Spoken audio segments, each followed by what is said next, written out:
C'est à force de mettre l'espoir du changement que nous voulons voir dans le monde sur les épaules d'hommes politiques qui ont pour seul intérêt que rien ne change, que rien ne changera. Comme le disait Alain Chartier, le trait le plus visible de l'homme juste n'est point de vouloir du tout gouverner les autres, si ce n'est de se gouverner seulement lui-même. Cela décide tout, autant dire que les pires gouverneront. Aujourd'hui l'injustice est le fruit de l'élévation d'hommes injustes que nous cautionnons, par l'illusion du choix, en allant voter. Illusion du choix, car tous veulent nous gouverner. Nous donnons du pouvoir à un homme qui le veut, nous élevons des tyrans en accomplissant leurs vœux. Soyons réalistes, si nous élevons un chef ce n'est pas pour l'amour de la hiérarchie, ni de la servitude, mais par peur du manque de sécurité, par crainte de l'étranger, de notre voisin, de l'inconnu, au lieu d'avancer à ce que chacun s'autogère, prenne en main sa vie, se dirige, et soit acteur de la solidarité, notamment envers les plus démunis, que nous voyons chaque jour mendier. Osant penser que ce n'est pas sincère, quand chaque nuit, quand nous dormons bien au chaud, eux meurent sous nos yeux. Si leur cœur s'est endurci par notre indifférence quotidienne, sachez qu'ils ont la force, quand ils sentent la mort venir, d'aller dans l'ombre d'une rue, ayant jusqu'à la fin de la compassion pour notre conscience, mourant comme un inconnu, considéré comme déchet par notre société, et de plus en plus par notre propre cœur, témoignant de la perdition de nos valeurs humaines. Non, nous préférons qu'un homme dirige chacun d'entre nous, ce qui soulage notre conscience de la mort de notre voisin, de notre frère ou sœur dans la rue, quitte à même accepter que ces dirigeants, sous la pression des finances et de l'objectif de puissance, fassent reculer nos libertés sous couvert de sécurité, quitte à bafouer l'égalité en lui donnant le pouvoir d'avoir plus de droits, en nous façonnant de plus en plus dans notre individualisme. Non, nous ne sommes pas sous une tyrannie imposée par la violence, mais nous sommes acteurs de son élévation par l'inconscience, par notre insouciance. Rien n'est pire que l'homme qui voulant gouverner arrive à accomplir son souhait. De plus, l'avidité s'ajoute à cette envie de gouverner à un tel point qu'aujourd'hui, l'argent a plus de valeur que le prix de la vie d'un homme. La colonisation pour la richesse des pays du Nord, imposant l'exploitation, la pauvreté et la soumission des pays du Sud, est un véritable esclavage moderne. Rester dans le silence du complice est un crime contre l'humanité, là où, à l'ère de l'information, l'ignorance est un choix. La télévision sera toujours l'arme de propagande du système en place, avec aujourd'hui l'objectif de désinformer, au cœur de l'information. Avec l'envie d'endormir l'esprit, tout en manipulant celui qui oserait s'éveiller. Avec la vision d'aveugler l'homme jusqu'à l'effacement progressif de ses valeurs humaines. Nous avons réalisé une révolution en 1789, établi des droits de l'homme, mais qu'en est-il aujourd'hui? Qu'en est-il quand le mensonge dicté est accepté comme vérité? Qu'en est-il quand des frères et sœurs sont arrêtés pour le simple choix et devoir de combattre pour la liberté?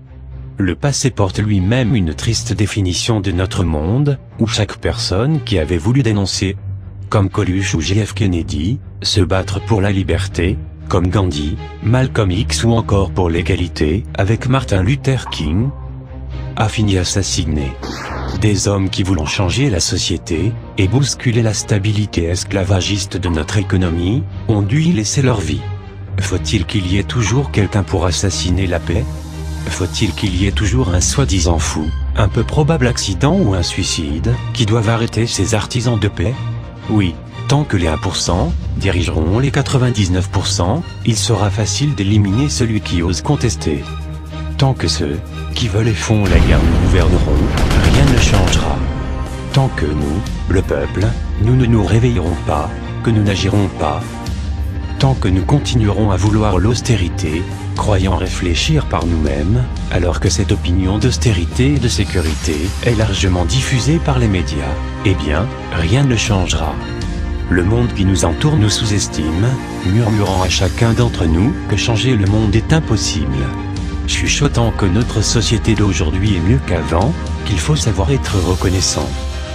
Arrivant même à nous le faire croire, en oubliant malheureusement qu'une société cautionnant l'injustice, arrivant à tuer sous notre indifférence, et faire de l'ignorance sa propre puissance, en utilisant en plus la manipulation des esprits, n'a rien de mieux que les régimes totalitaires du passé.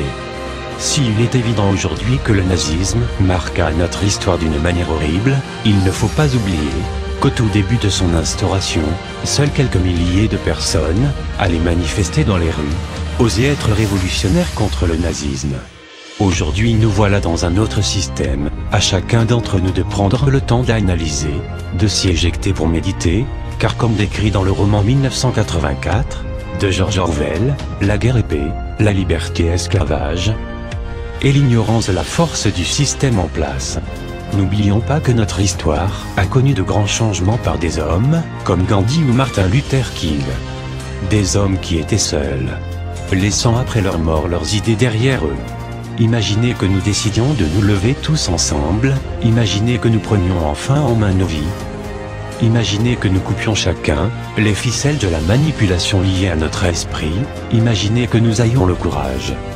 Maintenant, n'imaginez plus, ensemble nous pouvons changer les choses. Levons-nous ensemble plutôt que de laisser quelques hommes seuls, qui voulant combattre pour la paix, meurent assassinés. Des hommes qui finalement vont tomber dans l'oubli de notre société, que nous cautionnons chaque jour par l'inaction. Le peuple est souverain, il le sera toujours. Il suffit que nous nous réveillions, que nous comprenions et acceptions cette réalité, que nous retrouvions confiance en nous, quitte à la reprendre à l'endroit où chacun l'a laissée. Que ce soit sur l'épaule d'hommes politiques de droite, de gauche, d'extrême droite, d'extrême gauche ou même du centre. De toutes ces différentes directions, il est temps de sortir de cette illusion du choix pour se rassembler, non pas vers la droite, ni vers la gauche, mais vers le haut. Vers l'élévation de notre puissance. La puissance du peuple. La révolution est une décision personnelle qui prend naissance dans notre cœur, où le seul et unique acteur ne peut être qu'un peuple unifié. Mais n'oublions jamais, l'idée est et sera toujours présente tant que des hommes en seront acteurs. Les peuples ne devraient pas craindre leur gouvernement, c'est le gouvernement qui devrait craindre le peuple. Faisons de cette idée une réalité. Nous pouvons changer les choses, regagner espoir. Nous sommes tous l'essence de cette révolution, c'est pour cela que nous devons compter sur chaque goutte.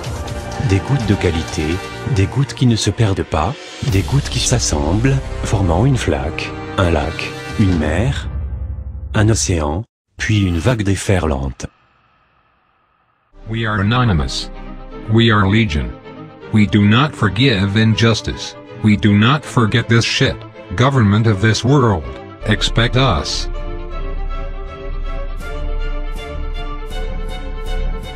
We are anonymous.